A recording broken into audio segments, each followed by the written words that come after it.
কেমন আছো? তুমি?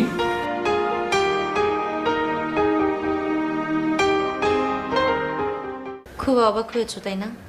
তুমি আমেরিকা থেকে কবে আসলে? তোমার তো আমার তো এদেশে কখনোই ফিরে আসার কথা ছিল না, তাই না? কি করব বলো, ওখানে নিজেকে মানিয়ে নিতে পারলাম না। সারাক্ষণ শুধু তোমার কথা মনে পড়ে, তোমাকে দেখতে ইচ্ছে করে। তাই ভাবলাম যে কদিন বাঁচি তোমার কাছাকাছি থাকতে চাই।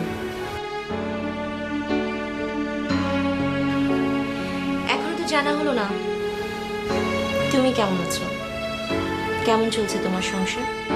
সংসার